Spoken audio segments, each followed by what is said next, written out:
네, 4월 17일 김은재의 뉴스인 두 번째 코너 김은재 인터뷰입니다. 오늘은 내란 보도와 저널리즘의 역할에 대한 이야기를 좀 해보는 시간을 마련했는데요.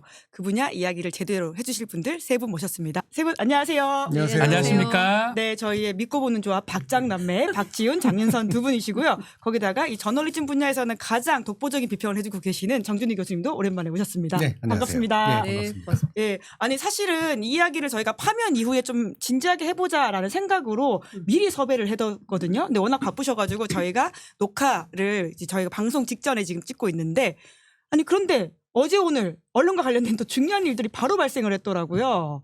어제는 예, 그 원내대표인 권성동 씨가 기자와 관련해서 손목을 잡고 가는 모습을 벌였고 어제 오늘 또 홍준표 후보 같은 경우에는 뭐 소위 말하는 기자 이틀막을 한 게 아니냐 이런 비판을 사고 있는 상황인 건데요. 먼저 영상을 좀 보고 이야기를 나누시도록 하죠. 권성동 아니 그게 아니라 누구 취재하러 왔냐고. 면담 있어가지고 가보실게. 면담 있어가지고. 잠깐 나도 봐. 거리에 국민의힘 저기 미디어 현수막이 곳곳에 붙어 있습니다. 미디어 담당관 오라 그래. 죄송하고 미디어 담당관 오라 그래. 책임을 다하겠다고 쓰셨는데요. 어떤 점에서 죄송하다는 거 자, 무엇이 죄송한지 자, 말씀해 내리시고. 주십시오. 이거는 국민께 너무 죄송한 일 같은데요. 일정 쉬어가지고. 아니 여기 취재 목적으로 안 들어왔기 때문에 하시면 안 돼요. 잡지는 이리 오세요. 마시고요. 아니 이렇게 잡지는 이리 오세요. 마시고 아니요. 국민께 죄송하다는 이리 오세요. 국민께 죄송하다는 현수막을 붙이지 않았습니다. 나를 취재하러 왔지 않았기 때문에. 그때 저희가 하겠습니다. 질문할 수 있지 않습니까? 질문할 수 있지 않습니까? 못해요. 12월 3일 비상개혁 해제 결의에 일정 있어가지고. 표결에 참여한 국민의힘 밀어줄게요. 의원이 18명이었습니다. 찍지 이게 마세요. 책임을 다하는 모습은 아닙니다. 한 말씀 부탁드립니다.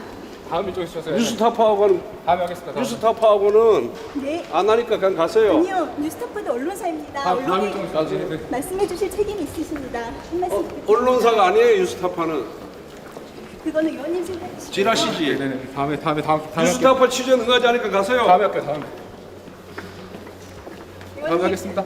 방금 제 손목 강제적으로 이렇게 잡으신 거 사과해 주십시오. 여기 빨리 와가지고 저한테 폭력 빨리 행사하지 와가지고 않으셨습니까? 군지 조치 취하라 그래. 박사님 죄송하니까. 아니 너희들 여기 있어. 뭐 도망 못 가게 언론의 잡아. 자유 없습니까? 언론의 자유 없습니까? 저희 헌법에 보장된 권리입니다. 뉴스타파는 언론 아니에요. 그건 의원님께서 지라시지. 생각하시는 거고요. 지라시예요. 저 진짜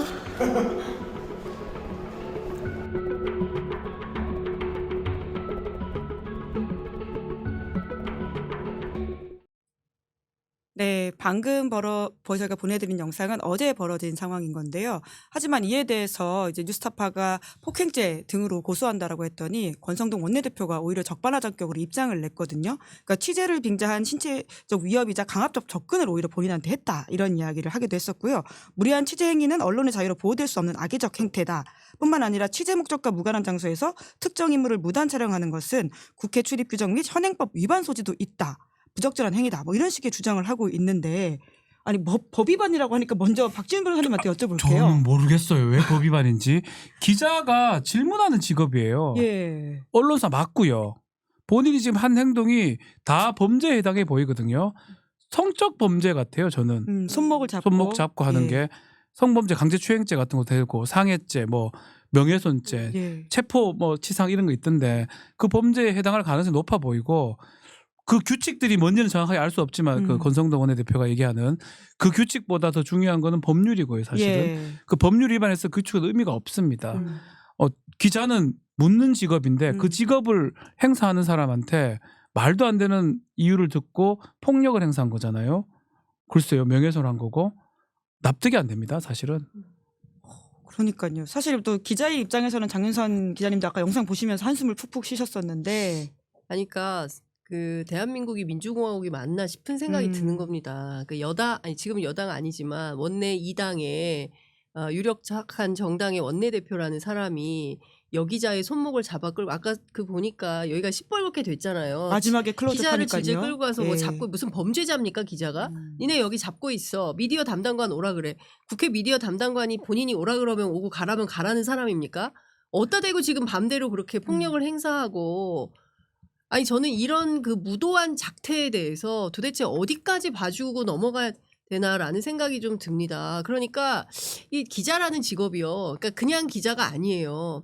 국민들을 대신해서 국민들이 궁금해하는 것들을 물어보는 게 직업인 겁니다. 박지훈 변호사님 말씀하신 대로. 그러면 이것은 국민에 대해서 저렇게 무례한 태도를 범하는 것이고 뉴스타파 독자들은 국민 아닙니까?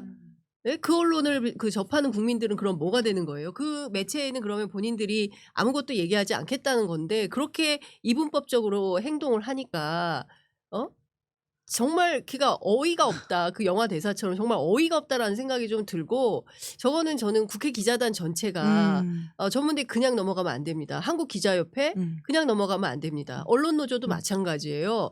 이거를 그냥 넘어가면 또 합니다. 이번에 이제 선거 계속될 텐데 이따 우리 홍준표 시장 얘기도 하게 되겠지만 이런 거 그냥 넘어가면 큰일 납니다. 예. 네. 뉴스타파만 대응해서는 될 일이 아니다. 그렇죠. 공동 대응해야 된다는 생각입니다. 사실 뉴스타파가 개인 매체, 개별 매체에 대한 문제가라고 이해하는 순간 이게 완전 꼬이게 된다라는 생각이 들거든요. 예. 그렇죠. 교수님도 말씀 좀. 예. 되게 이상해요. 왜 저렇게까지 하지? 예. 그러니까요. 그러니까 이게 다른 의심을 할 수밖에 없는 게 두 가지인데 하나는 뭔가 그 안 좋은 감정과 안 좋은 경험이 있나? 네. 그러니까 그거를 그냥 빌미 잡아서 터뜨리나 이런 생각이 있고요. 또 한 가지는 저는 이게 이제 작심의 형태로 지금 이제 나타나고 있다라고 보는데. 아, 맘먹고 한 행동이다. 네, 그러니까 지금 여당이라고 이제 부르고 싶지도 않지만 이제 이 계열들이 보이고는 행동들이 되게 후한무치하고 뻔뻔스럽게 되게 폭력적인 행동들을 하고 폭력적인 언사를 하는 걸 제가 볼 때는 연판장 돌려가면서 행동 통일을 하는 게 아닌가 이런 생각이 들 정도로 일종의 좀 기선제압 예. 네, 같은 그런 느낌 같은 게 좀 들어요. 네, 뭐 여러 가지 뭐 법이다 뭐다 이런 거 따질 필요도 없이. 근데 진짜 근데 저는 위축효과라는 이런 생각이 게 좀 드는 예. 거예요. 그러니까 국민의힘에서 그러니까 저도 지금 이제 그 민사 소송을 하고 있거든요. 아. 그러니까 5천만 원, 그러니까 이런 거예요.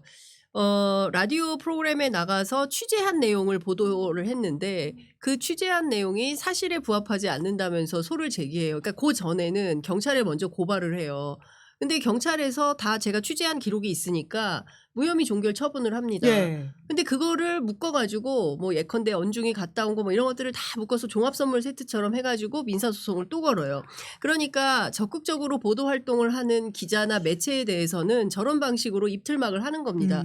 이게 소송이나 이런 걸로 안 되니까 이제 물리력을 동원하는 거죠. 실제로 여기자에 대해서 폭력을 행사한 거 아니겠습니까? 예. 근데 그 어떤 경우에도 법조인들은 신체 접촉은 하지 않는다는 거예요. 왜냐하면 잡는 순간 자기가 피의자가 될 수 있기 때문에 절대 손목을 잡거나 뭐 부딪히거나 이런 걸 하지 않는데요. 근데 그런 측면에서 보면 권성동 원내대표는 저거는 이제 기분이 상해서 감정적으로 대응을 한 거다. 그렇지 않고서야 법률가들은 그렇게 안 한다면서요. 그렇죠. 네. 잡지 않으면 다른 범죄는 안 되거든요. 뭐 아는 사람이 협박 저렇게 이런 했다. 건 가능할 수 예. 있지만 잡았다는 거는 최소 저는 강제추행죄라고 봅니다. 예. 성적인 어떤 그런 것들이 보여지거든요. 그렇기 때문에 범죄가 되고 최소 폭행이나 상해죄는 될 수 있는 상황인데 잡는 걸 봤을 때는 어떤 감정 이상인 것 같아요. 네. 이 특히 뉴스타파라는 언론사 그걸 처음부터 인식을 했는지는 모르겠지만 미디어 담당관은 뭔데 오라고 합니까 자기가. 자기가 무슨 하늘에 있는 사람처럼 얘기해요. 이 구역은 내 구역인데 왜 너희들이 같은 하위 언론사가 취재를 하려고 하냐 이런 거랑 느낌이 같잖아요. 그래서 거기에 대해서 너 가서 맞으면 내가 폭력을 행사해도 괜찮다라는 것은 그런 모양새로 지금 보이거든요. 어떤 과잉된 어떤 생각이 좀 내포되어 있는 게 아닌가 그렇게 해석이 됩니다. 아니 카메라 없었으면 한 대 쳤을 쳤을 것 분위기예요. 같아요. 분위기가. 그렇죠. 나도 그런 느낌 나만 듭니다. 느낀 게 아니네. 뉴스타파 할 때 뉴스타파에 대한 어떤 그 분노 같은 거거든요. 예. 예전 거 한번 기억해 보세요. 권성동 원내대표가 그 기자들과 함께 술 마시면서 강릉에서요. 노래 불렀던 예, 노래 유명한 부르고 그 있는 사진이 그 모습과 있죠. 저 예. 사진을 아마 이렇게 딱 몽타주 기법으로 연결하면 이 어떤 인간인가라고 하는 것들을 아니 보여주지 않을까. 강릉에서 어떤 그 부부 상대로 아주 성적인 얘기를 해가지고 고소당한 적도 있단 말이에요. 그게 아마 처벌까지는 안 갔어요. 예. 또 그 자리인가 그 다음 자리에서는 그 선거 때일 거야 아마 네. 노래 부르니까 기자들이 주요 매체 기자들이 좋다고 박수치고 앉아있고 거기서 좋고 웃고 있고 그러니까 저는 사실 저 자리에 옆에 기자가 있었는지 모르겠는데 예. 다른 기자들은 뭐 합니까? 저런 거 당하는데. 그런 것도 저는 이해가 사실 안 돼요. 저렇게 끌려가고 있거든요. 예. 설사 기자가 아니라도 일반인이라 해도 저 끌려가는 모습을 가만히 보고 있으면 됩니까? 정상적인 정치인이라면 민간인들한테 쩔쩔매야 돼요. 그쵸. 아유 답변 못해 죄송해요 하면 되잖아요. 할 자신이 없어요. 그게 뭐가 어려운데요? 폭력을 행사합니까? 저희 보니까 국회의원회관인 것 같아요. 맞아요. 예. 의원회관이면 사실은 그 주변에 아마 토론회 끝나고 나오다가 이제 그 마이크를 댄 것 같은데 그럼 주변에 사람들이 굉장히 많이 있는데 저 여기자가 저렇게 당하고 있는데 정말 구경만 하고 먼발치해서 그러니까요. 전 이것도 조금 이해하기는 어려운 상황인 거고 그리고 그 기자가 그러니까 이를테면 뭐 굉장히 무슨 그 경호업계 뭐 무례하게 또는 뭐 전혀 이제 본안과 상관없는 이상한 뭐 무슨 질문을 한다거나 이러면 아유 죄송합니다. 지금 제가 여기서 답변하기엔 적절하지 않습니다. 회피하면 돼요. 그렇죠. 그리고 가면 돼요. 예. 근데 그게 아니라 저건 적극적으로 자기가 너 이리 와봐. 손목을 끌고 가가지고 이거 잡고 있어. 뭐 이런 식으로 하는 행태는 이거는 도무지가 납득하기가 어려운 수준이다. 예. 그러니까 이건 예. 형사로 다퉈야죠. 뭐. 예. 박진 변호사님 어떻게 좀 소송을 같이 네, 예. 제가 지금 계속 얘기하지만 찌라시라고 했던 표현도 명예훼손죄가 성립하고요. 마지막에 거기다가 손을 잡은 행위는 아마도 상해죄나 폭행죄로 고소한 것 같은데 강제추행죄 같은 범죄도 성립할 가능성이 높습니다. 체포했는 부분도 있고요. 여러 가지 범죄가 저는 성립한다고 봅니다. 네. 고소하시면 처벌해야 됩니다. 박진 변호사님이 선임을 하실 수도 있는 뉴스타파. 수임을. 네. 아니 사실 이 전반적인 그 뉴스타파에 대한 적대적인 기조, 그러니까 소위 말하는 비판을 더 많이 하는 언론에 대한 적대적 기조라고 하는 게 어제 오늘부터 더 심각해졌다라고 느껴지는 게요. 아까도 제가 이제 리드에서 말씀드렸지만 홍준표 시장 또한 이걸 선거 전략으로 쓰고 있는 건지 뭔지 모르겠는데 이제 기자 질문을 아예 무시하는 방식으로 간다는 거죠. 예. 특히나 이제 어제 이제 뉴스타파 기자가 질문을 받자 떠나버리기도 하고요. 오늘 같은 경우에도 뭐 어떤 언론이 질문하니까 뉴스타파는 아니지 뭐 이런 식으로 이야기를 하는 모습을 보이고 있습니다. 네. 그 트럼프 흉내를 내는 것 같아요. 그러니까 기성 언론에 대해서 나는 믿지 않아. 그러니까 극우 유튜브 보면서 나를 그 지지해달라? 지지 응원해달라. 이제 이런 태도인 것 같아요. 빨간 모자만 하나 딱 씌워가지고 하면은 이미 쓰신 분 계시긴 합니다. 그렇죠. 이미 한 윤석열 분 씨라고. 쓰셨죠. 예.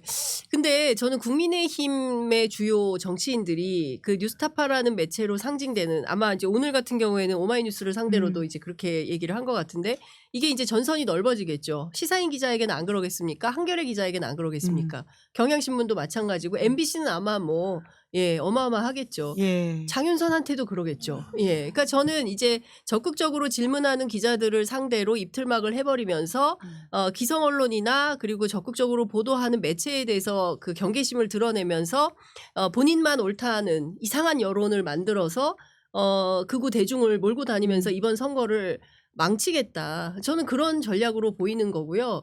저는 이게 정말 중증으로까지 가면 한국 사회가 골마 터지게 될 것 같고 여기에 부안해동하는 기성 언론들이 분명히 나올 거예요. 조중동 적극적으로 아마 부안해동하면서 예. 한편으로 이제 플레이 선수가 돼가지고 주체가 돼서 움직이게 될 텐데 저는 그렇게 되면 또 끔찍한 분열적 양상이 생긴다. 매우 걱정스럽다 생각합니다. 네, 안 그래도 정 교수님한테 그 부분을 여쭤보려고 했는데요. 이러한 것에 대한 언론의 대응과 언론의 보도 태도에 대한 것이 사실은 또 핵심적으로 짚어야 될 부분이라는 생각이 들거든요. 예. 그 문재인 정부 때 한번 생각해 보시면 물론 논란의 소지가 있었지만 언론중재위법 개정안을 내서 이제 강한 그 언론 책임을 묻는 법안에 대해서 당시 이제 언론계는 원래 반반 나눠져 있었거든요. 원래는 그러다가 이제 언론 노조 등이 이제 반대하는 목소리가 좀 나오면서 좀 강하게 좀 더 반대하는 목소리가 됐는데 그때 국힘하고 손잡았어요. 그러면서 문재인 정부는 언론 자유를 탄압하는 언론의 자유의 질곡을 가하는 그런 정부다라고 얘기를 했거든요. 저는 그 광경이 되게 기이해 보였거든요. 국민의힘 계열 정당은 한 번도 언론 자유를 존중해 본 적이 없는 정당입니다. 근데 그때 이게 그 자유라는 이름으로 연대가 이루어진다라고 하는 것도 되게 웃긴 일이었는데 지금 같은 경우는 윤석열 정부에서 이미 언론 자유를 그냥 단순히 무시하는 게 아니라 되게 폭력적으로 억압하는 수준으로까지 이제 갔잖아요. MBC 기자들에 대해서 보였던 그런 태도들이나 뉴스타파에 대한 연이은 소송이라든가 이제 이런 것들이었죠. 근데 이때 저는 홍준표 시장이 지금 인터뷰하는 그런 장면, 방금 같은 그런 장면에서 언론이 왜 예전에 문재인 정부 때 보였던 식의 결기라도 없지? 라는 생각을 해요. 이건 훨씬 더 심각한 문제잖아요. 직접적이고 심각한 문제. 보시면 뭐 적대적이냐 아니냐. 스카이데일리 적대적 아니죠. 뭐 너 뉴스타파인 줄 알았다. 적대적 언론사는 좀 이따가 한다. 대놓고 하는 말이잖아요. 인터뷰장에서 왜 다른 기자들이 정색하고 얘기를 안 할까요? 예. 그러니까 예전에 추미애 장관이 법무부 장관일 때 늦게 좀 불렀다고 좀 뭐 하자는 거냐라고 장관한테까지 얘기했던 사람들이잖아요. 왜 이렇게 다르지? 예. 저는 그런 생각을 할 수밖에 없습니다. 그러니까 기존 매체하고 대한 매체라고 표현을 해보겠습니다.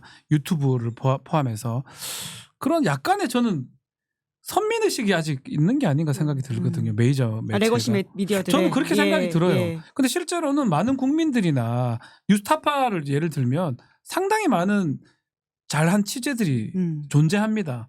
그리고 아마 보도의 가치가 높은 것들이 많은데 아마 본인들이 봤을 때 우리가 메이저고 레거시인데 쟤들은 별것도 아닌데 돈도 없고 인력도 없는 쪽에서 해내는 거. 그러니까 그 이해관계가 일치한 것 같아요. 국민의힘이나 그 보수정당에서는 자꾸 공격을 하니까 뉴스타파를 막 안 좋게 생각한다면 지금 레거시 미디어는 또 그렇게 생각해서 이해관계 일치한 게 아닌가. 납득이 안 돼. 저쪽은 우리 편도 아니야? 이렇게 편하게. 정말 정상 언론인 아니야? 혹시 그렇게 생각하는 거 아니냐 생각이 좀 들어요. 그럼 결국 똑같은 거죠 그러면. 아니라고 보는 게요. 네. 스카이데일리를 정상 언론이라고 볼 수 있을까요? 안 되죠.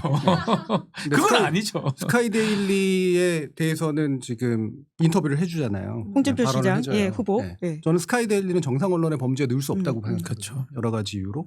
이거 명예훼손으로 저를 고발해도 어쩔 수 없는데 제 학자적 견해는 그렇습니다. 언론사 등록했다고 언론사 아니잖아요. 네. 그리고 언론사 등록 안 됐다고 언론 기능 안 하는 거 아니잖아요. 장윤선 기자님 언론 기능 충분히 하고 계시잖아요. 등록했습니다. 우리 박진우 선생도 언론 기능하고 계시다 생각은 했지만. 제가 할 얘기가 많습니다. 네네네. 어쨌든간 예. 저는 기성 언론이 보여주는 그런 모습이라고 하는 거는 단순히 그 기성 언론과 신생 언론 사이에 있는 그런 다툼의 영역의 문제를 넘어서서 상당히 선별적이다라고 생각을 해요. 저는 이 정도라면 대놓고 얼굴을 붉혀도 괜찮아요. 그런 상태였다. 근데 제가 전 사실 이제 그 사실은 인터넷 매체 기자로서 온갖 서름과 압박과 압제에 있다가 예전에는요 출입처 그러니까 일단 들어가는 문턱이 어려웠어요. 그러니까 저는 이 모든 것들이 일단 좀 구분해서 봐야 되는데 이제 첫 번째는 진영의 문제가 있어요. 그러니까 스카이데일리여도 우리가 보기에는 이 매체 기능을 전혀 하지 않는다고 보더라도 같은 진영에 있으면 보호하는 미디어가 되는 겁니다. 미디어 기능을 하는지 어쩌는지 모르겠지만 그 안에 극우 유튜브들도 포함이 되겠죠. 이제 이게 하나가 있고요. 근데 이 진영이라는 게 예전에도 있었어요. 그런데 예전에는 그게 이제 그 이를테면은 뭐 조중동, 한경호 막 이런 섹터 구분이 있었지만 그래도 어떤 게 있었냐면 그 출입처 안에 일단 들어가기는 어렵지만 출입처 안으로 들어가면 기자단으로 묶여서 그런 건 없었어요. 그러나 내부에서 아주 그 미묘한 게 있어요. 이를테면은 기자단 5만찬을 하는데 5찬을 하는데 그룹핑이 되죠. 그룹핑이 돼가지고 그러니까 이게 국회로 넘어가면 확 커져서 그런 게 없지만 그 정부 부처 같은 경우에는 그게 굉장히 많아요. 그래서 이제 정보의 격차가 생기는 거예요. 일간지 식사 모임, 뭐 인터넷 모임 이런 식으로. 그러니까 일간지도 다 급수가 있습니다. 그리고 뭐 석간도 나누고요. 인터넷 나누고요. 인터넷 중에서도 또 나눕니다. 그러니까 이게 굉장히 많아요. 그러니까 사실 이걸 뭐 다 말씀드리기 어려울 정도로 사실은 그런 내용들이 있는데 그래도 기자단으로 묶이면 이제 이런 것들이 그렇게 많지는 않았다. 그러면서 또 생기는 게 뭐냐면 기자단의 폐해가 있죠. 우리끼리 한 편이야. 그러면서 봐주기도 하고요. 이거 쓰지 말자. 그러면 안 쓰기도 하고 때로는 이것도 당고에서 쓰자. 그럼 막 쓰기도 하고. 근데 예전에는 특히 이제 통일부나 외교부 같은 데 출입 기자들은 어떤 거냐면 좀 연배가 많은 선배들이 있으니까 정부랑 상대로 해서 싸우기도 하고 그랬어요. 그리고 어떤 문제가 있을 때 같이 공동 행동도 했어요. 그런데 지금은 경쟁이 너무 치열하고 그리고 매체가 너무 많고 누가 누군지 기자도 잘 모르고 선후배 구분도 잘 없고 하니까 사실 이런 방어가 잘 안 되는 측면도 있다. 그러니까 점점 매체가 이제 신문, 방송 뭐 그러다가 인터넷 미디어가 생기면서 유튜브 저널리즘까지 지금 나오는 거니까 이러면서 변화되면서 굉장히 층위도 다양해지고 하니까 전선도 막 다각화되고 하니까 결국에는 정치권과 매개가 돼가지고 진영 싸움으로 지금 갈등하는 구조가 아닌가 싶습니다. 네, 근데 이제 사실 권성동 원내대표가 한 행동이라고 하는 것은 사실은 굉장히 직접적 위협이기 때문에 매체 가릴 것 없이 동료 의식을 발휘해가지고 맞습니다. 이야기해야 될 예. 당연히 부분인데 해야 됩니다. 당장 좀 비교가 되는 게 이제 이재명 대표가 과거에 그 검찰 기자들을 비판하면서 애완견이라는 이야기를 했을 때 난리 났지 않습니까? 언론계에서 사실 거의 똘똘 뭉쳐가지고 맞아요. 비판을 했던 바가 있습니다. 네. 네. 저 또한 거기에 대해서 비판적 이야기를 한 바가 있는데요. 음. 근데 그거에 비하면 이거는 너무나 차원이 다른데. 직접적 물리력 행사거든요. 예. 이거는 사실은 음. 왜 그거는 이럴까? 사실 언어적 표현인 거고. 예. 그러니까 언론이라도 마찬가지로 언어로 얘기하는 거하고 물리력을 행사하는 거하고는 다른 문제 아니겠습니까? 근데 이거를 갖고 별다른 아직까지도 저는 모르겠어요. 아무런 반응이 없는 것 같거든요. 기자협회나 이런 데서. 그래서 납득하기 좀 어렵습니다. 사실은. 선별적 반응과 이제 신규 매체와 기성 매체 간의 또 약간의 이제 알력, 그다음에 세 번째는 진영, 이게 다 겹쳐 있는 문제인데 저는 이게 결과적으로 모이는 아까 장 기자님도 말씀 주셨지만 정보원을 잃어버릴까봐 되게 두려워하는 마음이 작동하고 있다고 생각해요. 그리고 저는 특히나 이제 홍준표 전 시장 같은 경우 이걸 철저히 이용하고 있다. 네. 네. 내가 이제 뉴스 메이커고 너희들은 내 뉴스를 받아먹는 놈들이기 때문에 내가 누구 하나를 찍어가지고 절대로 말 못하게 만들면 나머지 것들은 나한테 뉴스를 받아먹는데 안주하는 방식으로 할 거다. 야. 나를 불편하게 만들 질문들을 안 할 거다. 이런 식으로 선제하는 그런 방식을 취하는 거죠. 저는 이게 이제 지금 언론 환경의 변화에 의해서 나타나는 부대적 효과라는 생각은 확실히 좀 합니다. 그 교수님 말씀 굉장히 적확한 게 제가 대통령실 출입 기자들 얘기를 듣고 정말 경악을 금치 못했어요. 그러니까 이제 검찰에서 기자들 관리하는 방식으로 내란숙의 윤석열 피고인이 기자들 관리를 했다는 거예요. 오. 던져주고 받아서 쓰고. 근데 그런 방식으로 하니까 모든 기자들이 이 대통령실에 밑보이면 정보가 안 되잖아요. 취재를 못 하게 되고 경우에 따라서 막 쫓겨나기도 하고 뉴스토마토 이런 일들이 있었지 않습니까? 그러니까 한편으로는 두렵고 한편으로는 달콤하죠. 사실은. 주는 거 쓰니까 뭐 이런 것도 달콤해요. 있고 뭐 네. 그런 겁니다. 그래서 내부에서 고민하는 기자들이 소수로 있긴 했지만 결국에는 그냥 순응하는 거예요. 그러니까 주는 정보 가지고 받고 제가 가장 경악한 장면이 어떤 거냐면 재직 시절에 내가 기자들 대접 왜 기자회견 안 하냐라는 비판이 그냥 본물처럼 터지는데 끝까지 안 하다가 한 게 뭐냐면은 그 용산 어린이공원에서 기자들 불러가지고 김치찌개 끓여서 계란말이 대접한다면서 쭉 줄 세워놓고 김치찌개 퍼주면서 한다는 소리가 요새 우리 뭐 기자님들 뭐 해외 연수 어떻게 가나 뭐 그러니까 뭐 몇 명이 간다 하니까 그건 내가 세 자릿수로 늘려드리겠습니다. 와 나는 진짜 너무 창피한 거예요. 야 소위 대통령실을 출입한다는 기자들의 수준이 그러니까 막 많이 나갔습니다. 그러니까 그게 아니, 이제 너무 창피해가지고 세상에 만약에 그런 상황이면 지금 우리가 무슨 애완견이야? 던지고 나와야죠. 떡 하나 주면 뭐 안 잡아먹지 뭐 그 수준이야. 어디다 대고 지금 기자들한테 뭐 하는 거야. 옛날에는 솔직히 말하면 20년 전에는 그런 기계가 있었어요. 정부에서 대변인이나 뭐 이런 사람들이 황당무계하게 나오면 오라 그래. 그래서 야단도 치고 선배들이 그런 게 있었어요. 그러니까 그걸 잘했다는 게 아니라 그런 토론도 되고 갈등 관계를 해결하는 여러 가지 방법들이 있는데 그냥 주면 쓰고 뭐 이런 거예요. 아니면 말고. 그리고 너무 직장인화 돼 있습니다. 대한민국 기자들이. 죄송한데 저는 조금 다른 직업군하고는 달라야 돼. 내가 이래가지고 하도 관우동으로 욕을 많이 먹지만 근데 진짜 우리 언론인 여러분 진짜 그 시대가 요구할 땐 역할을 해야 되는 겁니다. 그렇죠. 예. 그렇다고 해서 우리가 공무원처럼 9시에 출근해서 6시에 퇴근하는 직업은 아니잖아요. 회사가 야근 수당은 반드시 지급해야 됩니다. 그게 이용하기가 좋은 게 지금 그 얘기거든요. 당근하고 채찍을 계속 주는 거예요. 잘하는 애들한테 잘하게 만들려고 너 정보도 주고 취재단에 넣어주고 지금 말했지 유학도 보내주고 뭐도 해주고인데 약간만 잘못되면 뉴스타파 말도 안 되는 걸 압수수색을 해가지고 구속을 시켜버립니다. 정말 범죄 근데 구속이 되긴 됐어요. 또 이상하게. 그 이상한 두 가지 방법을 쓰니까 먹히니까 계속 반복했던 것 같아요. 입을 진짜 말하는 사람 입을 막질 않나. 그러니까 아주 강력한 폭력을 쓰거나 아니면 비행기 안 태워버리잖아요. 비행기 안 태우고 네. 또 잘하는 애한테 옆에 직접 가가지고 그러니까 한 비행기 시간이나 별도로 얘기하고 하고. 그러면 걔가 또 기사 쓰고. 쓰고. 그러니까 사실은 죄송한 얘기지만 기자들이 거기에 익숙해지기 때문에 계속 하는 거예요. 지금 못 하겠지만 그렇게 계속 해왔던 거죠 3년간. 그 결과가 지금 이렇게 된 거고. 그러니까요. 사실 이제 파면 이후에는 새로운 장면이 펼쳐질 거라고 하는 기대도 있었지만 지금 뭐 별다르지 않다라고 하는 것 때문에 더욱더 좀 문제제기를 할 수밖에 없는 것 같고요.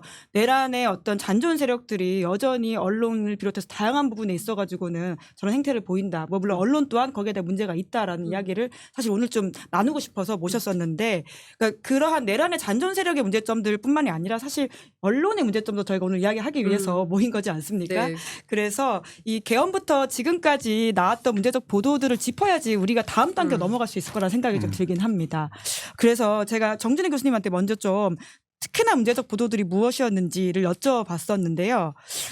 주로 조선일보 보도를 꼽아주시긴 하셨습니다. 네. 조선일보만 문제라서는 아니고요. 예. 뭐 대표 언론이라고 스스로 이제 생각을 하니까 그 경향을 정확히 반영하고 있어서 이제 제가 뽑아온 거고요. 전체적인 경향을 보면 전형적인 게 어떤 거냐면은 인용이나 기각을 1대1로 예측성 보도를 하는 방식을 딱 취합니다. 반으로 나눴더라고요. 네, 딱 반으로 나누고요. 그리고 그러나 실제로는 그 효과는 이제 기각 내지 각하를 주장하는 사람들의 목소리가 더 많이 반영되는 형태를 취해요. 실제로 인터뷰는 허영 교수를 인터뷰한다거나 이인호 교수를 인터뷰한다거나 예. 그러니까 이분들은 헌법학자들 안에서 원로 교수긴 하지만 전체 헌법학자의 다수의 의견을 반영하는 사람은 아니거든요. 예. 헌법학이나 법률학에서는 제일 중요한 게 주류적 견해냐 다수적 견해냐 그렇죠. 이제 사실 이 부분 당연하죠. 아니겠습니까? 예. 이게 다수학설이나 주류학설을 또 이제 헌법재판관들이나 이런 분들이 이제 반영을 하는 거고요. 근데 실질적으로는 이분들을 되게 집중적으로 인터뷰를 해요. 예. 겉으로는 인용과 기각이 1대1인 것처럼 하고, 그러니까 이 두 번이나 잘못하는 거죠. 이게 더 나타나게 되는 게 나중에 이제 3월 17일 날 이제 보도와 3월 2일 날 보도인데 3월 17일 보도는 심지어는 인용 기각 각하를 1대1로 합니다. 맞아요. 1대1. 그럼 사실상 2대1인 그렇죠. 거죠. 그렇게 네, 보여요. 사실상은 2대1로 보도가 예, 그렇게 예. 보여요. 네, 신문지 방식이에요. 딱딱 날아놨어요. 네. 3부 날아가지고. 대박이네. 그리고 4월 2일 보도 바로 이제 4월 4일 인용 나오기 전에가 3대3 보도를 하는데 3명의 헌법학자 인용 결정 또는 기각이나 각하에 대해서 의견을 주는 3인을 보도를 해요. 이분들 다 긁어 모으잖아요. 전체 헌법학자 중에 1%도 안 될 겁니다. 그렇습니다. 근데 실제 반영되는 비율은 한 60-70% 이상 되는 거죠. 그렇죠. 이게 지난 내란 국면에서 이른바 예측성 보도나 해설 보도라고 하는 관점에서 다수의 언론들이 행했던 그 방식이었다.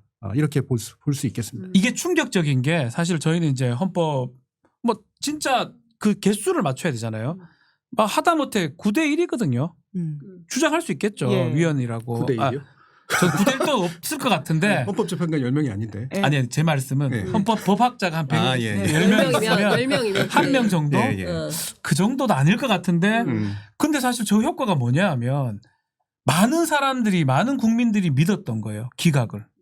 놀랍게도. 예. 그 효과가 났다. 이 효과한 거예요. 예. 그러니까 조선일보는 자기 바람을 기사화한 거예요. 바람 잡는 예, 거죠. 내 희망사항을 기사화해서 교묘하게 배치를 하는 바람에 실제로 정 교수님 말씀하신 것처럼 제가 법학 변호사들 보면 저는 거의 8대 0을 대부분 변호사들은 생각을 했거든요. 예. 좀 이상한 국민에 관련된 그 인간들도 속으로는 그런 생각 안 했을 것 같은데 어쨌든 근데 보도를 하면서 반반 나눠버리고 급기야는 3분할 시키면서 많은 국민들이 이거 각하나 기각되는 거 아니냐라고 생각하게 만들었던 거예요. 불안했죠 실제로. 예. 왜냐하면 선거기일도 빨리 안 잡히고 그러니까요. 이러니까요. 저런 보도들을 보면서 점점 더 그 불안의 에스컬레이션이 걸렸는데 결과적으로 보면 다 틀린 보도잖아요. 그렇죠. 8대 0. 결국은 그분들한테 헛된 희망을 심어준 거가 돼버리고 예.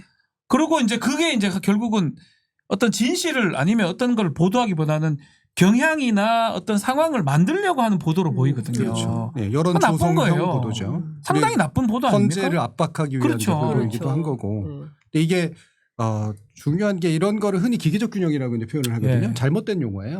기계적 균형이라고 하는 건 그냥 생각 없이 그냥 1대1로 맞춘다 정도의 의미인데 이거는 폴스 밸런스라는 표현을 원래 써요. 그릇된 균형이라는 악의적 균형이네요. 네, 그릇된 균형. 근데 그릇된 균형은 의도성이 들어가거든요. 아. 단순히 왜곡이 아니라 그릇된 균형은 이 균형 상태를 만들고자 하는 그런 목적이 들어가 있는 거고 실제로 여론조사에도 반영이 되고 그다음에 여론의 영향을 받는 헌법재판관이나 만약에 일반 재판관들이 있다면 이것에 상당히 영향을 미칠 수 있다라고 하는 의지를 가지고 이제 하는 오. 방식이에요. 이게 단순한 그릇이 아니라 이제 그릇됨이 아니라 악의성까지 이제 가게 되는 거죠. 저는 이게 기계적 균형 내지 중립을 가장한 악의성의 이제 되게 중요한 표현이고 지난 내란 국면에서 저는 굉장히 다수의 언론들이 이와 같은 형식을 취했다라고 생각을 해요. 네. 사실은 SBS 예. 예. 법조 5대3 대드란. 그렇죠. 예. 그거 뭐예요? 그게 기사예요? 자기 취재 파일을 올리질 않나. 네. 그래놓고 저것도 컸어요. 그러니까. 임모 씨 기자잖아요. 임모 기자죠. 네. 그 저거를 또 지상파 방송에서 내버려요. 그러니까 바람을 담은 거예요. 그렇지. 찾다 이게 있어? 이거 보도하자. 빨리 이래 된 거잖아요. 그 정상이 아닌 거예요. 이분이 자기 블로그에 이걸 쓰면 가능해요. 아니 일기장에 쓰는 거 뭘 합니까? 네. 그리고 이게 취재 파일이라고 돼 있는데 이제 일선의 기자분들이 취재라는 말을 이런 식으로 쓰나? 그렇죠. 굳이 말하면 취재 파일은 취재 플러스 그 뒷얘기가 네. 결합되어 있는 형태인데 내용은 뭐 보셔서 너무나도 잘 아시겠지만 시나리오 나누기예요. 저는 이게 축구 월드컵 결승전 진출 가능성 나누는 거 뭐가 달라요? 경우했어. 누구나 다 논리적 사고를 할 수 있는 사람들은 다 나눌 수 네. 있는 시나리오예요. 이거를 왜 취재 파일이라는 이름을 굳이 붙였을까? 내용에 보면 사실 사실관계는 아무것도 존재하지 자기가 않거든요. 취재한 건 하나도 없는데. 본인 스스로도 추정이라고 했어요. 네. 예. 근데 그럼 이런 보도가 어떻게 나왔을까? 나중에 이제 그 뒤를 밟아서 다시 또 역취재를 해봤더니 그런 얘기가 나오는 겁니다. 그 심기경호용 5대3 문을 밭글 형태로 정부기관에서 퍼뜨렸다. 네. 윤석열 심기 경호용이요. 그렇죠. 예. 그러니까 이제 4대4 기각을 끝까지 믿고 있었다는 거잖아요. 본인이 진짜 막 그렇게 말을 예, 했다잖아요. 예. 네, 막판에 뒤집어져서 그렇죠. 속상하다. 예, 맞아요. 그리고 지금은 다 배신자가 됐다. 막 이제 이런 나는 외로워. 뭐 이러고 예. 있다는 건데 그러니까 중요한 것은 심기 경호용으로 이제 5대3 기각서를 밭글 형태로 퍼뜨리고 그게 흘러 검찰로 들어가고 검찰에서 뭔가 이걸 내용을 이제 받은 그 굉장히 오래된 법조 기자하고 검찰 기자하고 친검 기자로 그래서 이분의 별명이 뭐냐면 목검이에요. 목검.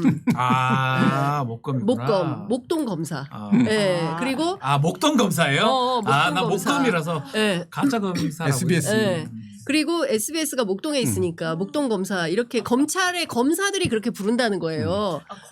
검사들이 이제 그 기자를 그렇게 부른다는 거고. 이게 예. 저는 이제 예. 그 전직 검사한테 직접 예. 뭐 목검이잖아 목검. 목검이 뭐요? 그랬더니 이제 목동 검사 이렇게 부르고 또 SBS 임땡땡 검사님 이렇게 부르는 분이에요. 검찰에서 검사들이 그 기자를 부를 때 이제 이렇게 한다는 거예요. 그러니까 그런 정도로 친검, 친윤, 친한 기자다. 근데 이 기자가 이 기사를 어떤 배경을 어떻게 썼는지는 지금으로서는 알 수 없지만 이런 배경들이 있었다라는 얘기가 정치권에 흘러다니는 건 사실입니다. 이게 중요한 포인트는 끊임없이 헌법재판소의 재판관들을 압박하고 그리고 여론을 프레임을 씌워서 국민들께서 안심하지 못하도록 만드는 거죠. 물론 헌법재판소가 빠르게 결정을 했어야 함에도 불구하고 무려 한 달이라는 기일을 흘려보내면서 이러저러한 억측이 많이 나올 수밖에 없었고 그 과정에서 이제 그 보도가 나왔던 것은 사실이지만 그러니까 배경에 이런 얘기들이 있다라는 것은 좀 경악스러울 만한 일이다라는 저는 생각이 실제로 듭니다. 이런 게 들으니까 저도 불안해서 이제 사실은 정말 많이 뭐 취재라고 해야 되나요? 전화 물어보는 거죠. 법조인들한테. 그 시기에 예. 찾아냈었어요. 그래서 예. 누가 소문 퍼뜨리는지도. 누구야? 또 얘기하면 안 되죠. 그러니까 제가 전화 걸다 관계자인가요? 보니까 예. 다들 탐정처럼 취재를 예, 하셨네요. 너무 말도 너무 안 되는 얘기가 자꾸 궁금하니까. 돌아오니까. 또 걱정되니까. 예. 밭글이 엄청 예, 많아져요. 예, 예. 그분이 이거 내가 만든 건데 야 많이 돌아다니네 이러더라고요. 그 찌라시의 생성자를 찾아내셨어요? 예. 발각하셨어요? 예.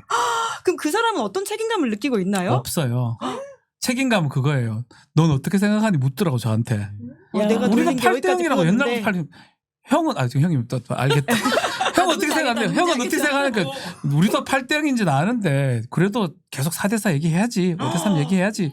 이런 얘기까지가 들었거든요. 와, 야. 이거 단독 보도시네요. 그러네. 이 박지훈 변호사님이 단독 취재입니다. 네. 예, 다만 아까 이제 말씀하셨던 그 SBS 기자가 본인의 페이스북에 쓴 해명이 있어서 제가 좀 말씀을 드려야 될 것 같긴 한데요.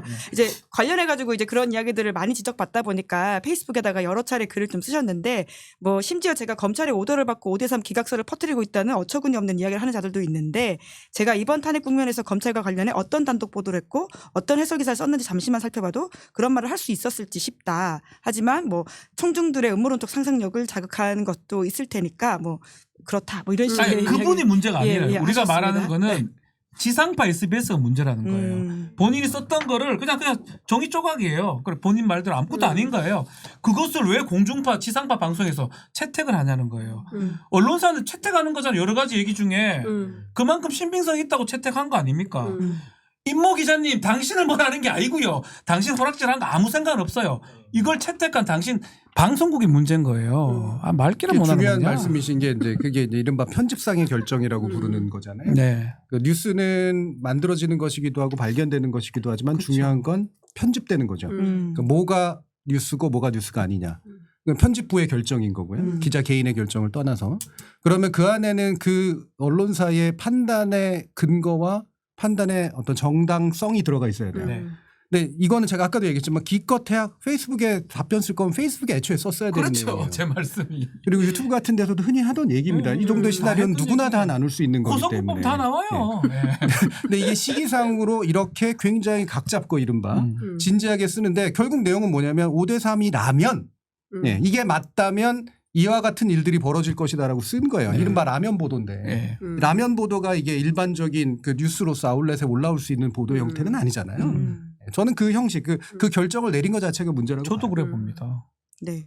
본인은 결론적으로 5대3 교착 상태 추론이 선고가 늦어지고 있던 당시에 가장 합리적인 분석이었다고 생각합니다. 분석 너무 잘하셨는데. 예, 이런 항변을 하고 잘했어, 계시긴 잘했어. 한다라는 근데 말씀을 사실 드리겠습니다. 저도 이제 취재 기자로서 당시에 그 SBS 기자의 보도가 나온 이후에 민주당 내부가 상당히 출렁했던 것도 출렁했죠. 진짜 사실입니다. 출렁했어요. 네. 그래서 실제로 민주당 내부의 주요 정치인들이 이 5대3이 맞다면 어떻게 되는 것이냐고 해서 본인들이 이제 헌법재판소 주변을 더 취재를 하고 그리고 이제 헌법연구관들을 통해서 이제 정보 소스를 받아내고 뭐 이러면서 실제로 분위기가 매우 요상하게 흘러가는 걸로 보이고 여기에서 뭔가 역할이 필요하다. 그리고 나서 광장으로 적극적으로 나가야 된다. 이제 이런 메시지들이 그게 나오게 두 됐었죠. 말이었는데요. 맞아요. 예. 박찬대 그 원내대표가 중대 결심 얘기를 이것 때문에 한 것 같아요, 사실은. 이 네. 소문 때문에.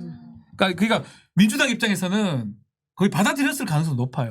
이래 되면 네. 큰일 난다. 그러니까 탄핵 중대 결심 바로 맞아요. 4월 1일인가 전에 해버렸거든요. 맞아요. 3월 31일인가. 음. 그게 연결되는 거죠, 사실은. 그렇죠. 네.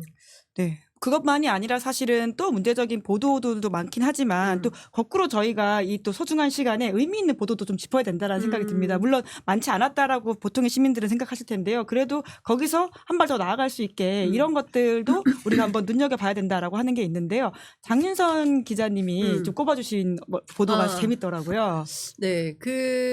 네, 제가 꼽은 보도는 이겁니다. 사실은, 원래 처음에, 당연히 탄핵 결정이 될 거라고 생각을 했는데, 무산이 됐죠.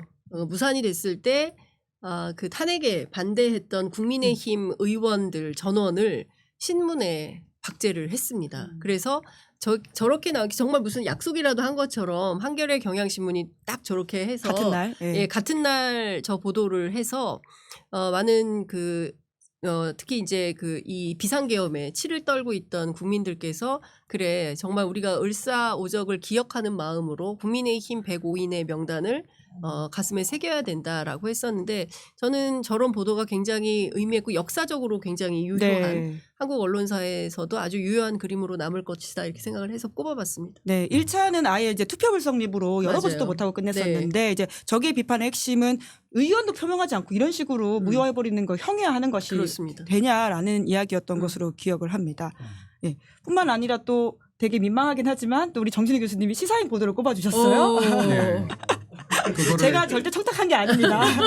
그거를 제가 시사인에 나오니까 하는 얘기긴 합니다만 센스가 너무 넘치십니다. 예, 시사인 구독자이기도 하고 네, 저희 또 네. 글을 써주시기도 네. 하시고요. 네. 그리고 이제 제가 계속 읽으니까요. 읽는데 제가 이걸 굳이 꼽는 이유가 그래도 괜찮은 보도 유형이 한 세 가지쯤 있어요. 이제 한경호 보도 유형, 특히 한겨레를 가장 앞에 세운 건 어쨌든 논조를 정한 거죠.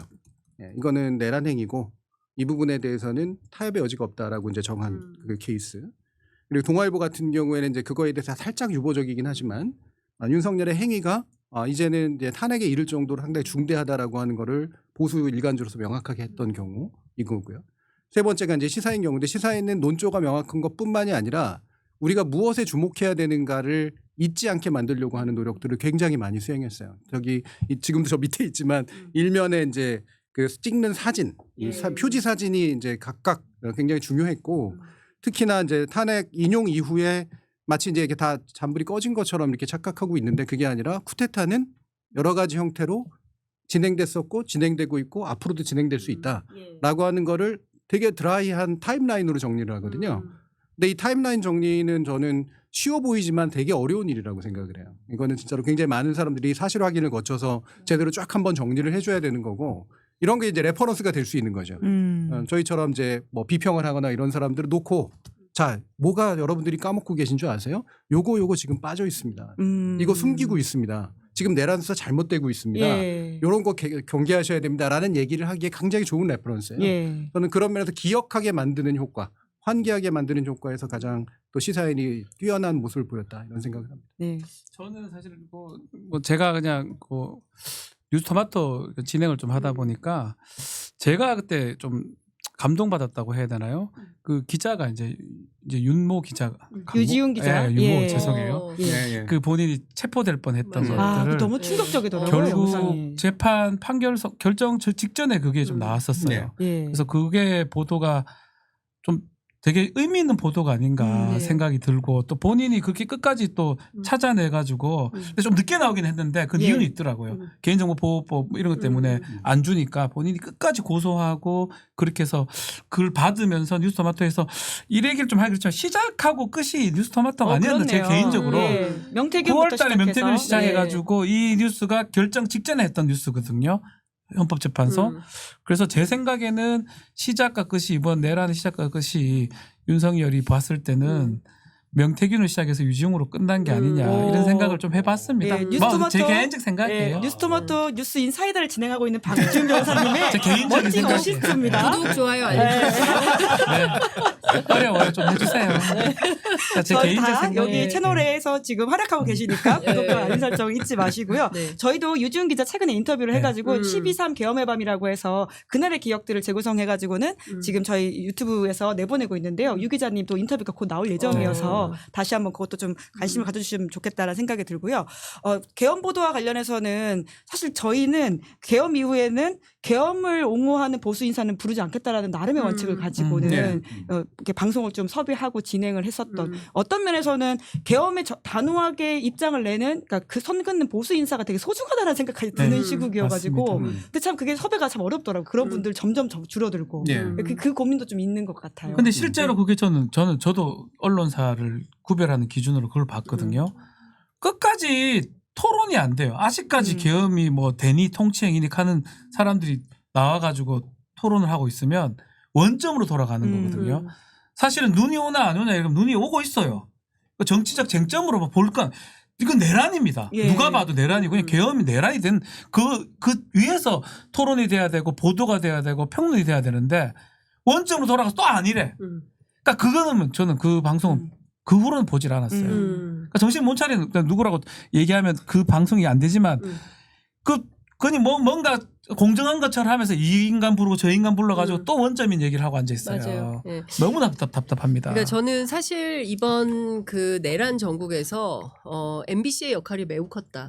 저는 이건 정말 평가할 만하다고 생각합니다. 그러니까 대한민국 그 지상파 방송 가운데 MBC가 경우에 따라서는 논조가 한겨레보다 더 세기도 했어요. 그러니까 그런 데서 저는 MBC의 역할을 진짜 칭찬합니다.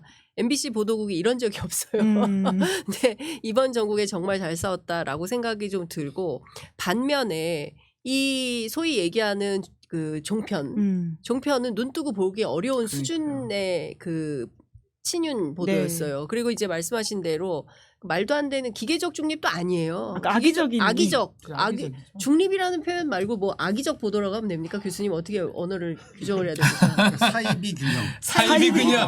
딱 좋다. 딱 좋다. 사이비 균형. 그러니까 사이비 균형을 맞추면서 척균형이란 말도 아까워요. 그러니까 아주 교묘하게 마치 자기들이 공정한 언론인 척하면서 내용을 뒤집어 보면 이거는 정말 황당하기 짝이 없는 그런 주장들을 지금 이 순간도 하고 있는 거죠. 아마 지금 뭐 이 순간에도 종편에서 그런 보도들이 쏟아져 나오고 있을 텐데 이제 이걸 보는 어르신들이 태극기와 성조기를 들고 길바닥에 나오는 겁니다. 거기에다 이제 정광훈하고 결합되고 또 종교, 교회하고 결합이 되면서 나오는 거죠. 그러니까 저는 이 흐름과 고리를 끊어내려면 이 종편의 문제를 어떻게 해결할 거냐. 예. 그리고 이 종편과 뭐 맞서는 새로운 형태의 어떤 뭐 민주나 뭐 진보라는 표현보다는 뭐 하여간 새로운 형태의 어떤 미디어가 필요한 거 아니냐. 그러니까 유튜브에 요새 뭐 누가 텔레비전 봐, 전부 유튜브로 봐라고 하시지만 그래도 이제 텔레비전이 갖는 영향력이 여전히 있기 때문에 이제 그런 측면에서는 새 정부 이후에 새로운 고민과 어떤 담론이 필요하다는 전 종편 아예 그냥 그 거론할 생각도 안 했고 제가 말했던 걸 그냥 얘기를 하겠습니다. 연합이나 YTN도 마찬가지예요. 맞아요. 아니, 사실 이번에 그 내란 보도 분석하는 거 보니까 이렇게 YTN이 생각보다 좀 문제적 보도가 많았던 그러니까요. 기록도 딱 있더라고요. 둘이 평론 네. 우리 이제 방송 계속 보다 보면 네. 나온 거 보면 알아요. 민주당도 아닌데 민주당인 것처럼 나와 있고 한 명은. 한 명 완전 정신 나간 죄송해요. 둘이서 뭔 얘기를 해요 그 사람들이. 그러니까 그런 둘이를 의도적으로 부른 거죠 사실은. 그 사람의 스탠스를 알잖아요. 그러니까 둘 다 여기 나오지 말아야 될 사람이 나와가지고 자기 말이 맞는 양 이렇게 좌우 무슨 그런 것처럼 보도를 하는 게 YTN이나 연합이 그런 것들을 반복했던 거거든요. 이번 내란 국면에서. 지금 언론사들이 보여주는 이런 사이비 균형이라든가 이런 악의적인 그런 모습들은 이렇게 오해에 기반을 했건 또는 의도적인 어떤 것이었던 건 간에 그 이른바 객관주의 언론관이라고 하는 거에 대한 심대한 왜곡의 토대를 두고 있거든요. 예. 객관주의 언론이라고 하는 것이 그런 식으로 균형 잡으라고 하는 게 아니라 명백한 사실이 있음에도 불구하고 의견으로 흐리지 말란 얘기예요. 그렇죠. 네. 그러니까 사실의 토대를 둬서 의견을 형성하라는 얘기지 사실과는 무관한 의견이라든가 또는 의견을 전혀 배제한 이런 형태가 아니고 실제로 대다수의 언론들은 대단히 의견적이거든요. 다만 그걸 사실로 숨길 뿐인 것이지. 그러면 두 번째 이와 같은 형태에서 논조라고 하는 것이 없어야 되느냐. 있어야지 마땅하죠. 왜냐하면 언론이라고 하는 거는요. 민주주의라고 하는 것을 가치적 전제로 삼지 않으면 존립할 수 없는 존재입니다. 민주주의의 토대를 둬서 성립된 언론이 아닌 건 언론이 아니에요. 예를 들면 우리가 사회주의 언론이라든가 이런 것도 언론이라고 안 부르는 이유가 국가의 마우스피스이기 때문에 그런 거거든요. 이건 선정기관이지 언론이 아닌 거란 말이죠. 그럼 민주주의라고 하는 건 절대 가치입니다. 언론에게 있어서. 근데 이 민주주의를 회방 놓으려고 하는 정권에 대해서 정파의 일부로 인정하는 행위를 하는 건 자기 부정을 하는 거예요. 네. 이게 대단히 중요한 문제인데 이 언론관 자체가 우리나라 언론에 없구나라고 생각할 수밖에 없는 그런 사태예요. 솔직히 말하면 계엄령 폭음은 한 번이라도 읽어봤으면 끝이죠 거기서. 논조는 거기서 성립이 되는 겁니다. 그렇죠. 그렇죠. 하는 거예요. 네. 언론 자유를 아예 그냥 대놓고 탄압하는 내용이 거기서 들어가 뭔 더 이상 있으니까요. 그러니까 평론이 저는 필요해요. 제일 기가 막힌 게 김건희 씨가 조선일보를 내가 목숨 걸고 폐간시키겠다고 했잖아요. 그러면 통상의 언론 같으면 김건희에 대해서 비판 보도를 시작해야 그렇죠. 돼요. 예. 그리고 그 기획팀을 짜야 됩니다. 감히 우리를 죽여? 이러면서 싸워야 돼요. 그런데 훨씬 더 정말 엎어져가지고 친윤적 보도를 하고 있잖아요. 저는 그 조선일보가 왜 그럴까? 저는 저 이유가 있다고 생각합니다. 곧 끝내야 되는데 이렇게 재밌는 얘기 아니 뭡니까? 아니 그냥 뭐 저도 궁금해요. 네. 아니 분석이 너무 궁금한데요. 너무 그러니까 본인들이 플레이어인 거죠. 저는 그렇게 생각합니다. 이제 이 판의 플레이어고, 그러니까 끊임없이 이제 논조를 보면 무슨 느닷없이 6.29 선언을 하라고 하질 않나, 개헌 얘기를 계속하고 있질 않나, 일종의 이제 프레임 전환을 하면서 이제 자기들의 기득권을 유지하고자 하는, 그러니까 이게 다 얘기를 해보면 결국에는 친일 청산, 독재 청산을 하지 못한 후과를 지금 이 순간까지 우리가 치르고 있는 거다. 수업료를 이제 그렇게 생각이 좀 들고, 그리고 저는 기가 막힌 게 마은혁 재판관이 어제 그 결정을 했죠. 헌법재판 네. 주심으로서 네, 9대 0. 어쨌든 네. 8대 0으로 이제 9대 0입니다. 9명이서 그러네. 9대 0이네. 전원일치 결정이었죠. 전원일치 마은혁 재판관이 들어갔으니까 한덕수를 저지했습니다. 이제 9대 0으로 예. 완벽하게 전원일치로 이제 결정을 했는데, 그걸 가지고 오늘 언론들이, 일부 언론들이 뭐 세계일보, 한국일보 뭐 다 해서 한다는 소리가 마은혁의 사법 보복이라는 표현을 써요. 아유. 물론 이제 이거는 국민의힘의 주장인데, 국민의힘의 주장을 그대로 갖다가 따옴표 저널리즘이라고 하죠. 그대로 받아서 쓰는 겁니다. 이걸 어떻게 마은혁의 마은혁이 혼자 9대 0이잖아요. 9대 0. 물론 예. 주심인데 주심이 다 결정하는 거 아니에요. 그 언론사들도 다 압니다. 이런 정도의 기초 교양은 다 갖고 있어요. 그런데도 끊임없이 이게 마치 마은혁이 혼자 좌파 경력이 있는 뭐 인민노련이라고 해서 이게 인천 노동자인데 끝까지 북한이라고 주장하는 이런 사람들이 프레임을 만들면서 한국 사회를 뒤흔들고 있다. 그러니까 이런 언론들의 행태가 계속 있는 한 진짜 대한민국 사회가 점점 어렵겠다라는 생각은 좀 듭니다. 오늘 방송 너무 좋아가지고 정기 편성하고 싶다라는 생각이 들 정도로 이 언론 비평이라고 하는 게 사실 굉장히 중요한 부분인데 또 언론들이 잘 하고 있지 않아서 비어있는 부분이긴 하거든요. 그렇죠. 예, 간만에 이런 이야기를 좀 깊이 그 있게 해봐서 너무 KBS에 이제 우리 좋습니다. 정준혜 교수님 예. 나오시던 저널리즘 제이. 제이하고 몇 가지 프로가 있었는데 지금 다 사라졌어요. 금방 다 없어져 버렸잖아요. 예. 아쉽습니다. 예. 그러니까요. 그래도 끝으로 윤석열의 재판에 관련해서는 다음에 이제 촬영 허가가 났다라는 소식을 전하면서 그러니까 그 예. 얘기도 예. 이제 제가 지기현 판사를 막 제가 동기예요. 동기라서 좀 제가 다른 인맥 방송에서 왜 싫어하는 거야 그 사람? 그러게 모르는 저도 사람이 모르겠어요. 없어요. 왜 그런지 좀 저도 안 얘기해. 좋은데 그래서 이번에는 되게 저거는 네라카트라고 관련이 많으세요. 그러면? 얘기 아까 들어보니까. 저희가 네이티브 네. 스피커라. 죄송합니다. 자 그러다 보니까 저 얘기는 이제 공판 촬영 부분은 예. 되게 좀 억울해하긴 하더라고요. 진짜로. 그래서 저는 본인이 예, 다른 방송에서 본인하고 한 건 아니에요. 다른 판사를 통해서 좀 얘기를 전에 물어보니까 듣기로는 그래서 다음에는 아마 허가할 것이다. 예, 예. 21일 재판부터 그냥 오늘 다음 주 제가 월요일 보지를 재판부터. 못했는데 예. 아마 지금 허가한다는 방금 거죠. 허가한다고 예. 아마 났고요. 그렇게 된다고 예. 했습니다. 예. 예. 맞아요. 어떻게 알았지? 아, 진짜? 아니 사실 저희 방송에 와. 지기현 이제 재판관 부장판사가 과거에 군에 있을 때 네. 이 수통으로 몰래 술을 먹다 맞아요. 걸린 적이 있다라고 조성식 어. 기자의 취재담을 들은 적이 그거 어떻게 있는데요. 알았지? 예, 그 조 기자가 진짜? 취재를 하셨던 우리 내용인데 훈련을 같이 받았었는데 박진 교수도 네. 알고 계신 사안이군요. 훈련을 이제 행군 같은 거 할 때 네. 수통에 이제 나눠 먹은 거 아니에요? 저는 먹지 않았습니다. 나는 약간 의심스러운데. 나는 떳떳하다. 아 근데 저런 일이 왕왕 있어요?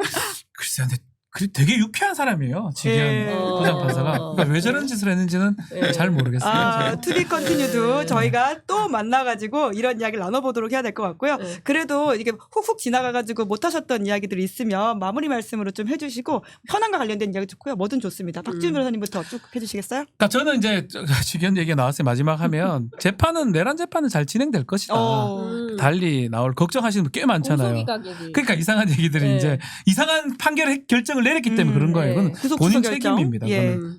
절대 하지 말아야 될 이상한 해석을 해가지고 판사란 사람이.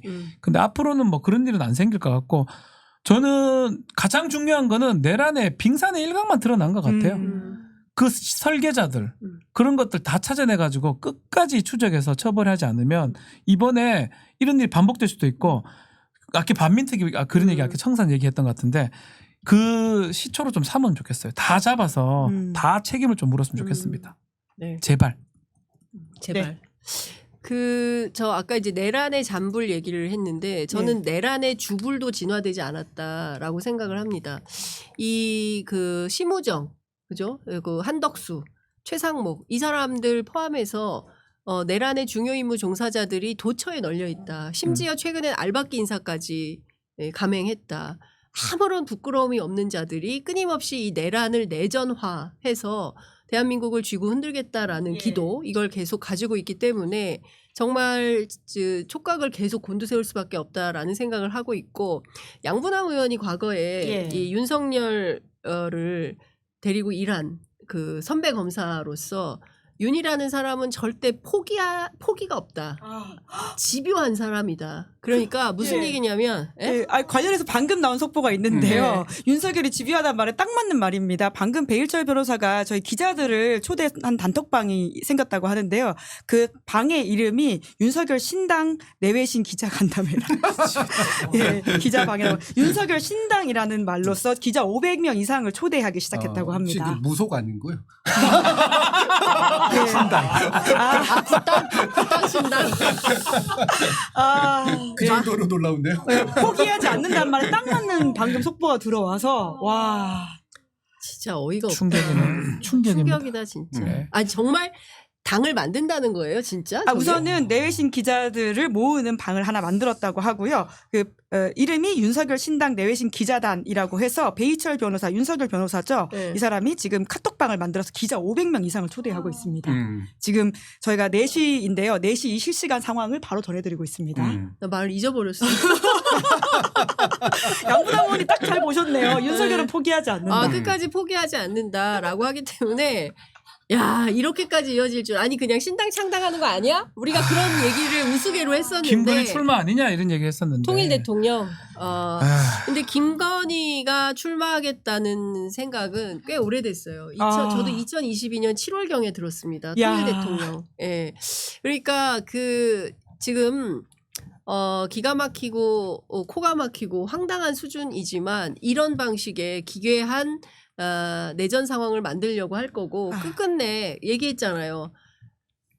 다 이기고 온 거나 마찬가지 걱정들 하지 마세요. 뭐 3년 하나 5년 하나 뭐 이렇게 얘기했던 그게 이기고 돌아왔다라는 표현 안에 함축된 의미가 상당히 있을 거다라는 생각이 좀 들고 그러니까 끝까지 감시해야 된다. 우리 언론이 예. 긴장을 늦추지 말고 맞아요. 조금 피곤하더라도 이 내란의 주불이 완전히 진압될 때까지는 조금 더 열심히 현장 뛰면서 취재해야 되겠다 이런 생각이 좀 저 개인 스스로 다짐도 하게 되네요. 예. 네. 방금 나온 그 이야기를 가지고 제가 약간의 이른바 저널리즘 윤리라고 예. 하는 면에서 이제 난제를 던져보면 자, 저 단톡방에 초대됐을 때 기자는 거부할 수 있을까? 정말 말도 안 되는 행위를 하는 단톡방인데도 초대되는 순간 거부하기 되게 어려울 거예요. 네. 두 번째, 거기서 이제 흘러나오는 이제 정보들이 이들의 어떤 공작에 도움이 되는지는 알지만 먹음직한 뉴스가 될 경우 이걸 포기할 수 있을까? 이게 두 번째일 겁니다. 네, 세 번째는 그럼에도 불구하고 이제 뭔가 비판적 견해를 가지고 문제를 이제 보도하거나 발굴해서 얘기를 했을 때 단톡방에 쫓겨내는 결정을 하면 그거를 얼마나 잘 수용할 수 있을까? 네, 그리고 남아있는 데들 왜 쫓겨내냐고 얘기할 수 있을까? 이 세 가지 제가 난제로 던진 게 현재 우리나라 언론이 처한 딜레마하고 동일하다라는 거예요. 그리고 지금 내란 국면에서 보여준 모습들이 바로 이 딜레마 하나하나마다 오답을 내렸다는 거죠. 잘못된 답을 내렸습니다. 그러니까 저는 있어도 상관없지만 도구로 사용되면 안 되고 그리고 이런 것들에 의해서 보도가 자체가 만약에 봉쇄가 됐을 때 공동으로 저항을 해야 되는데 그러지 않고 있다라는 모습을 저는 그대로 정확히 보여줬다고 생각을 해요. 언론이라고 하는 게 언제나 민주주의에서 잘 움직이고 막 정의를 실현하는 기관이 아니에요. 언론은 굉장히 제한이 많은 기관이고 잘하고 싶어도 잘 못할 수밖에 없는 측면들도 많은 기관입니다. 그런데 언론이 그래도 유의미해지는 순간들이 와요. 예. 이른바 빛의 순간들이 옵니다. 대표적으로 너무나 명확한 민주주의적 가치를 놓고 너무나 명확해지는 순간들이 와요. 지난번 박근혜 탄핵 때 그나마라도 언론은 알리바이를 찾았거든요. 그 당시 TV조선이라든가 한겨레라든가 그렇죠? JTBC라든가 이른바 레거시 미디어들이 그래도 우리는 아직 쓸모 있어 라고 하는 것들을 일종의 알리바이처럼 남겼잖아요. 예. 그러면 그거를 간직했어야지. 근데 지금 조건에서 지금 하고 있는 일들을 보면 신생 언론이든 뭐든 간에 이렇게 뒤섞여서 그냥 던져주는 뉴스나 받아먹는 그런 존재로 바뀌고 만 이 상태를 과연 저는 합리적 판단이라고 볼 수 있을까? 올바른 판단을 떠나서 예. 언론이 살아남기 위해서 할 수 있는 판단이 맞을까? 레밍스처럼 같이 절벽으로 떨어지는 순간을 저는 보고 있는 게 아닐까? 이런 생각이 들어서 굉장히 착잡합니다. 네. 또 한 번 모셔서 이야기를 나눠야 될 과제를 던져주셨으니까 그 이야기들을 다음에 하도록 하고요. 방금 또 들어온 소식은 그 변호사가 윤석열 신당이냐고 기자들이 질문을 하니까 방 이름을 또 바꿨다라고 합니다. 윤어게인 신당이라고 합니다. 예. 네. 신당은 신당이네요. 예, 윤석열이란 말을 빼고 윤어게인이란 말을 바꿨다라는 악이안 소식을 아닙니까? 악이안. 예, 오타가 있었던 사진이 또 유명했던 짤이 있는데 그 이야기 해주시는 것 같은데요. 저희는 그러면 오늘은 여기까지 하도록 하겠습니다. 세 분 덕분에 너무 말씀 잘 들었습니다. 감사합니다. 감사합니다. 고맙습니다. 네, 김은지의 뉴스인 4월 17일 방송 여기까지고요. 오늘 방송 재밌게 보셨다면 구독, 좋아요, 알림 설정 잊지 말아주십시오. 고맙습니다. 시사인이 만드는 정치 라이브 김은지의 뉴스인 매주 월요일부터 목요일까지 오후 5시에 생방송됩니다. 구독, 좋아요, 알림 설정으로 함께해 주시면 큰 응원과 격려가 됩니다.